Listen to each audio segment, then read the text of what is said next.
Hey gamers, welcome to my game room. AJ from Rolling with Roc here with today's episode of Roc Reviews, My Little Scythe. Designed by Hoby and Vienna Chou and published by Stonemaier Games. And when I got My Little Scythe, I was unsure of it at first because I thought maybe this was just a kid's game version of Scythe right here. And it turns out that while it feels and looks like Scythe in certain ways, you can very much see the inspiration. This is very much its own game in other ways. And there is some gameplay mechanics that are Scythe-like and others that are less Scythe-like. And I really enjoyed it. We played it with 3 adults total, including myself. We didn't even play with any children. And all 3 of us had a great time playing. And normally I go ahead and show you how to play the game right off the bat, but I actually want to open it up and just show you some of these components, because this was the thing that wowed me the most, was the quality of components and the way it was packaged inside already. The box is already very hefty, and again, this is another thing that comes off to me. It is kid friendly, more so than Scythe, of course, but it has the component quality and the gameplay mechanisms that are still great for adults. And so here's your player board, which again, so you're going to move a action selection piece from one action to another, which is similar to Scythe. So you have those, and just like in Scythe, you have your characters, and this sheet shows you your 7 sets of sibling seekers. And they're all inspired by the factions of Scythe, which is really, really cool. And so basically what it is the animal companion of the 7 factions in Scythe became animal siblings in My Little Scythe. And each one of them represents a kingdom, and they're all coming together in the kingdom of Palm to celebrate a harvest festival of sorts. And so you have the Great Monkey Kingdom, the Eagle Kingdom, the Kingdom of Boarland, the Wild Tiger Kingdom, the United Bear Kingdom, the Musk Oxen Kingdom, and the Kingdom of the Wolves. And again, each one of those is representative of a faction in Scythe, and I believe they even correspond to their player piece colors, if I remember correctly. So, like here, you have the eagles are yellow, and I believe in Scythe, Crimea's animal companion is a bird. In this case, I believe it is an eagle. Just like here, I love these little guys. For the Wild Tiger Kingdom, you have a little, he's even got a little Soviet hat on. A little tiger guy with a Soviet hat on. It's absolutely adorable looking. And they do that for each one of them. Here's so you got the blue one. So this is the Nordic countries, or the Nordic faction right there. And yeah, the component quality, especially the minis, are so cool. But even here, you can see that's the top of the insert right there. And then that part pulls off. And you have your board, which of course is hexes, just like in Scythe. And then you have another insert below it. And everything has a place in this game. And I believe they already planned the insert for the Pie in the Sky expansion. So when you get the Pie in the Sky expansion, I believe everything's supposed to fit in here already. As you can see here in this insert, there's 2 extra spaces for Seeker siblings right in here, which is something that I really, really liked the foresight on Stonemaier Games' part to not only make a good insert right off the bat, so you don't have to get anything secondhand, but to already know what they were going to do with their expansion and have that go right into the box as well. So I'm very, very for making games like that. But let's go ahead and go down to the table. I'll go ahead and show you how to set up a game of My Little Scythe, show you how to play, show you the differences between this and Scythe, if you're familiar with that, and then come back up and we will talk about my final thoughts and give my Little Scythe a rock rating.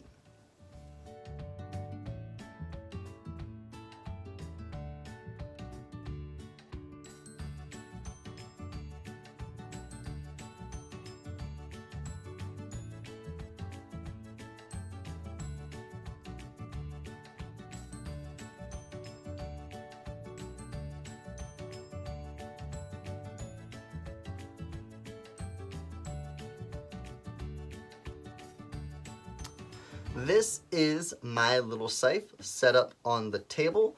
The first thing you do is you take this tile right here and put it face down on the table and kind of just give it a spin and flip it over.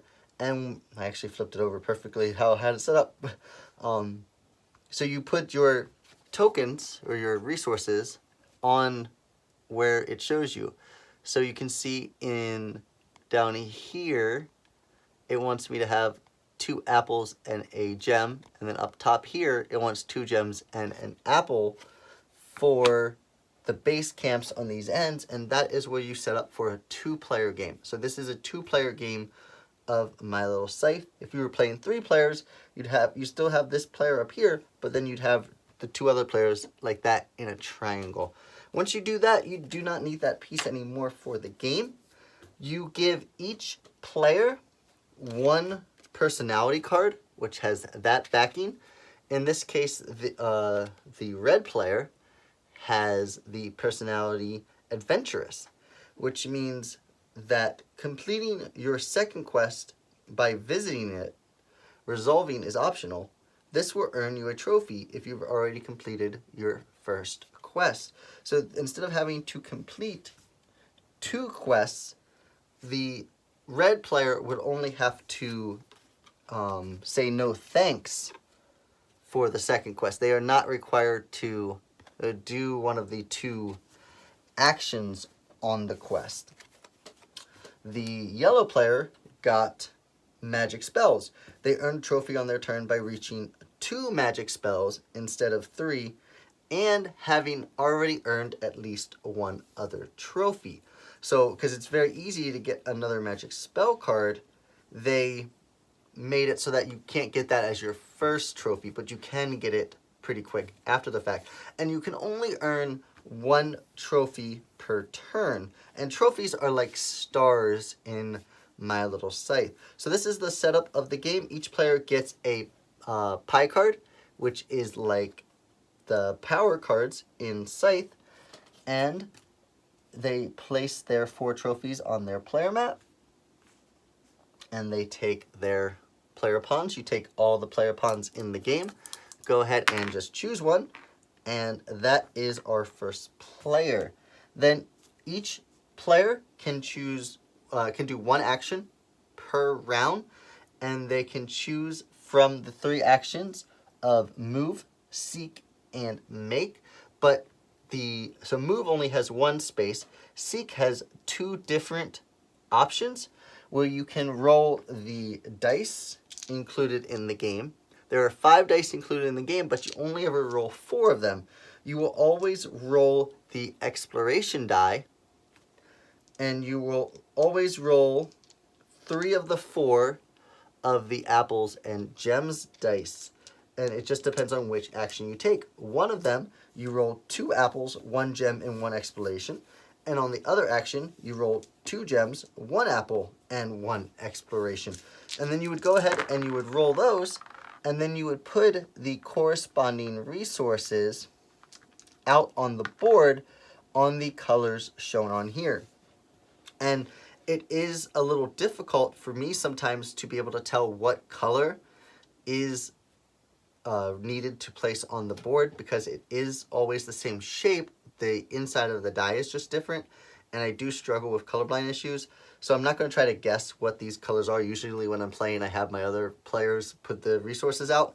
But what you would do is, don't hold me to this, but you would just go ahead and take 2 gems, 1 apple, and 1 resource, and then put them, that's white, I can see that, but you would just put them out here where where they're supposed to go. And your seekers are going to be eventually out in the board because of your move action. If it's on your turn, let's say this was the yellow player's turn and they did a seek, if they place the one of these resources on a space where the red player is standing, because they're giving them a resource, the yellow player actually goes up in friendship. And so that's a great way of getting your friendship up when you know you basically have to sacrifice a resource that you rolled to that player anyway because they're much closer to it than you. You might decide to give them the resource right on their space so that you can get a friendship. And you have to get to 8 friendship normally to get a trophy. You have to get to 8 pies to get a trophy. You have to upgrade, which is right here from the make action. If you use 2 of your gems, you can get if you use 1 of your gems and 1 of your apples, you can get upgrade cards. You draw the top 3 of either upgrade stack. These are make upgrades, and then these ones are move upgrades, and they just give you a little bit different powers. If you have both upgrades, you get a trophy. If you win a pie fight, you get a trophy. If you deliver 4 gems, so over the course of turns, if you move and acquire these 4 gems, and then red does the move action from this space, because you can move 2 spaces with your seeker if you're not carrying any gems or resources, and if you have any resources on you, you can only move 1 space. So if they move that 1 space with their 4 gems, the red would take their trophy. I just realized I put these on the wrong side. Red would take their trophy and put it up on the top of the board to symbolize that they did the 4 gem delivery. They return those gems to the supply and immediately move their seeker back to their base camp. When they do that, they can gain 1 pie or draw another pie power card, which in turn gets them closer to either the pie or the magic card trophy up here for a subsequent turn.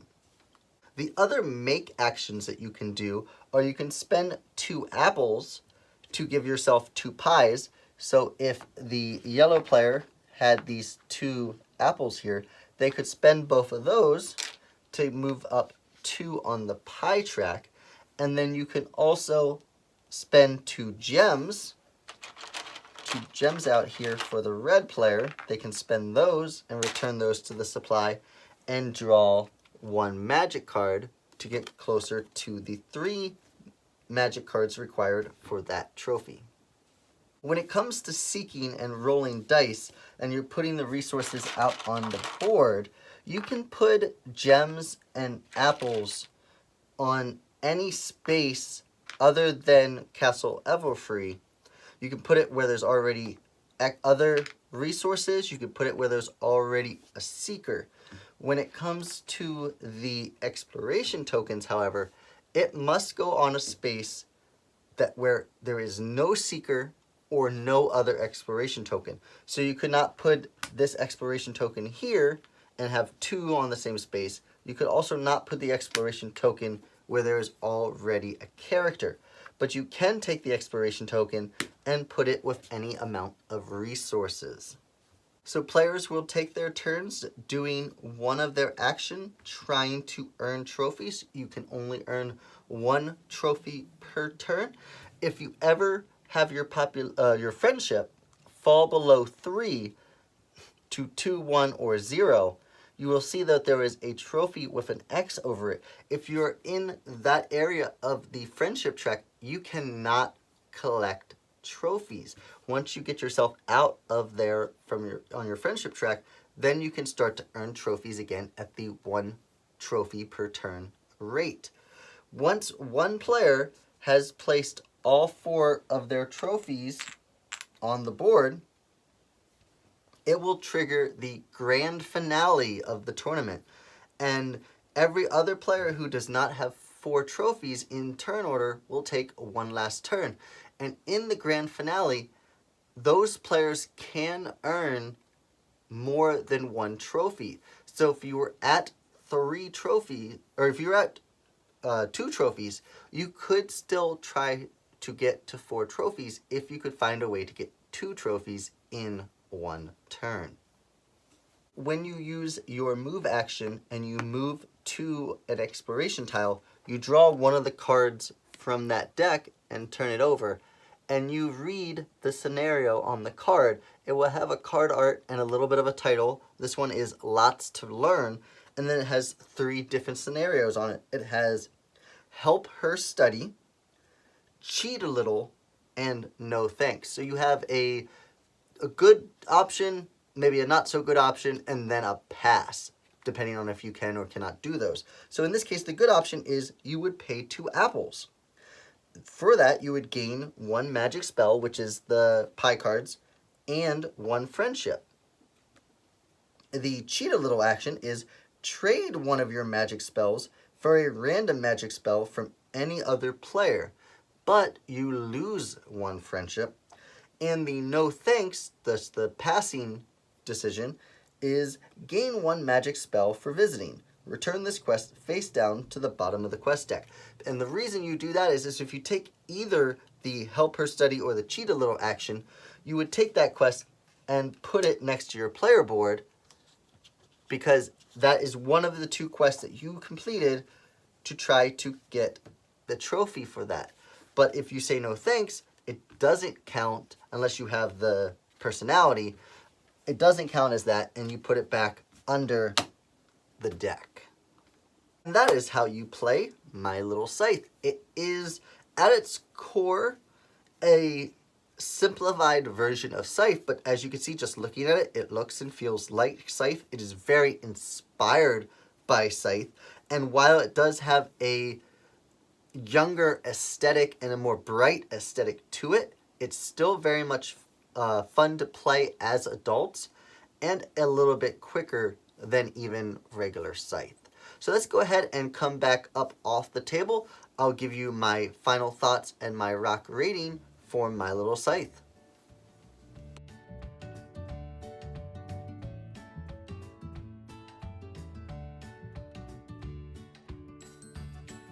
Now it's time for my thoughts on My Little Scythe.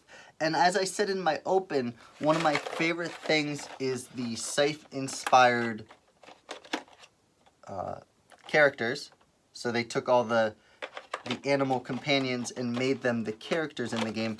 And they just made them super, super adorable. You know, what you would expect from, you know, a game like this. The little campsite tokens on the side there all have super cute art. I love the components that come in the game for the resources. The gems are something very similar, if not the same thing, right out of the Stonemaier treasure chest that I have. And then even the little apples are cute little plastic pieces instead of just like a wooden cube or something. So I love that it's actually a resource. You know, the exploration tokens are a little scroll with a compass on them. I like that. The dice are... I don't mind the component quality of the dice. However, so when you roll the die, you have to put that resource on that color. And as a partially colorblind person, I do struggle with a lot of colorblind issues. It can be very difficult for me to see what color I'm supposed to put the resources on when I roll the dice. And so that is not my favorite mechanism when it comes to this game. I also don't really like the dice rolling that much for purposes of placing resources. I very much like to be in control of what resources I'm getting and when. And so I like that mechanism more in Scythe, where I am making sure I'm getting what resource I am when. Whereas here, we play tested every time we played the game.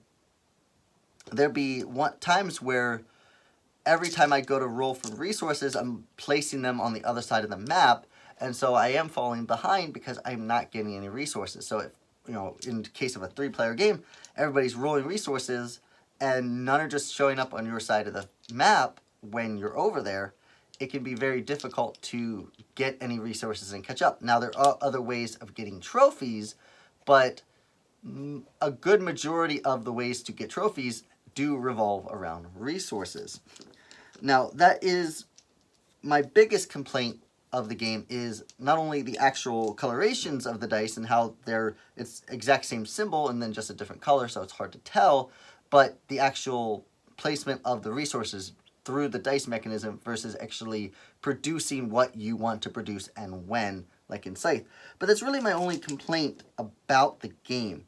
I like the art style a lot. It's cute and fun. I enjoy the little, even though there's not much to them, the little stories on the exploration cards. I like that you have a special power or personality at the beginning of the game, so you can earn a specific trophy a little bit easier than any other player. And then I like that you have these little power-up cards that will make some of your actions better as you go through the game. And then especially the re-theming of ideas from Scythe to My Little Scythe, which of course was in some way inspired from My Little Pony, is very cool. So instead of popularity, of course you have friendship, which is very important in My Little Pony, and you go from just power to pies for your attacking. And then so I like just the pie cards. They're just flying pies through the air for your spells, which is very thematic and very cool. You still have your little power dials, which these seem like the same exact thing that's in Scythe. There's just colored and themed for My Little Scythe. And that is pretty much the components and everything. You have your little action selection markers, which are pretty standard for board game pieces here. And then you have your little tiles for your trophies. And you have to get 4 trophies on 4 of the 8 possible ways of getting a trophy to win the game. And I like that there's a little bit less to do than in Scythe. Again, they're not taking away the intent of Scythe, but making it a couple less things to do to streamline the game a little bit more. It does make it quicker. And because you only need to get 4 trophies instead of 6 stars to end the game, there is a little bit less one player taking off too much in this game. Like I said, sometimes if you're playing and you just get no resources, that can still happen. But you're never like getting crushed. Like I've played games of Scythe where some players have 6 stars and some players only have 2. That's not going to happen too often in My Little Scythe. One of the differences in My Little Scythe from Scythe is there's a pick up and deliver aspect to the game where you're delivering the gems, the magic gems, or the apples to Castle Everfree in the middle of the board. And that aspect of this game is not really in Scythe anywhere. And I think that was kind of a cool addition to add to this game, and it definitely changes things up where you're trying to get those resources to the middle of the board. You still want to try to get to the middle of the board in Scythe so you can get your factory card, but you're not actually having to take resources with you. And so it adds a new mechanism or a new mechanic to the game that wasn't really in Scythe, and I feel like it's a very core thing in My Little Scythe. So it's not changing the game too much. Like I said, you play this game, it feels definitely like a spiritual successor. It feels like a Scythe game. It looks like a Scythe game. other than it's all, happy and friendshipy versus, warring and, kind of dreary. But with the hexes and the different friendship and pie charts and your trophies at the top, the board, when you open up the board, you're like, oh, hey, I'm playing Scythe. So if you're familiar with Scythe, you're more than likely going to enjoy My Little Scythe. And I very much did. And now it's time for my Roc rating, and Rolling with Roc gives My Little Scythe an Ultra Ball rating. And this game surprised me. I was not expecting to like My Little Scythe as much as I do. It is quicker than Scythe, and I never felt like Scythe is a very long game, or at least it doesn't feel like it when you're playing. And I think that's because the individual turns in Scythe, and as well in My Little Scythe, are very quick. You do one action, you collect your resources or whatever you're doing in that action, and then you move on to the next player. And I think that's something that I actually just recently heard Jamie Stonemaier say that he really strives for in his games, is not have like phases or when a player can take too long on their turn. And that's something that I really, really enjoy about My Little Scythe. Is it's very quick turns, you're going back and forth, it goes around the table very fast, and so it feels like a quick game. The box says 45 minutes, and most of the time the box is undershooting the time, and it usually takes longer to play than the box says. We timed a couple of our games of this, and it was usually around 30 minutes to play My Little Scythe, which was great. I love when you can play a game quickly. I'm a father of 2 kids. Nap time doesn't last very long, and sometimes even at nighttime, the kids can wake up. So if you can get a game in pretty quickly, it is great. I loved the aesthetics of this game, calling back to Scythe, again with the Seekers referencing the animal companions of your player pieces. I love that the board looks like a Scythe board, again, but it's just My Little Scythe instead of Scythe. And as a fan of Scythe, I became a fan of this game. This game won me over when I didn't expect... I was expecting a kid's game. And you can play this with your kids. And I would probably recommend playing this with your kids over Scythe, just for the aesthetics in the game and, the slightly streamlined play. But it is a great game to even play with adults. Again, we played it 3 players, all adults, and every time we played, we enjoyed it, we had a good time, and it was quick. And I think if you like those type of games, you will enjoy My Little Scythe. And that'll do it for today's episode of Roc Reviews, My Little Scythe from Stonemaier Games. I didn't mention before, but I do want to give a shout out to Game Trays, because they designed the insert for this game, and I love it. And I wish more games would come like that with the inserts already. I would gladly pay the little bit of extra to have the insert already in the game. With that said, I hope you enjoyed this video. That will conclude some of my Stonemaier Games content for now, but I just put up a bunch of stuff on the channel, including reviews of Viticulture, the expansions for Viticulture, including Tuscany. I did an unboxing of the cards for the Visit from the Rhine Valley and the More Visitors expansion. And I hope you guys enjoy all that. Please, if you haven't checked it out already, click on some of the cards that come up at the end of this video. Leave likes and comments. Tell me what you like and what you don't like from my content so I can continue to improve. Please share my content with friends and subscribe to the channel so that I can continue to grow and be able to continue to make more videos like this. It is extremely appreciated, every view and click and share that you give me. Until next time, I hope you all have a wonderful rest of your day, evening, week, and I will see you next time. This was AJ from Rolling with Roc.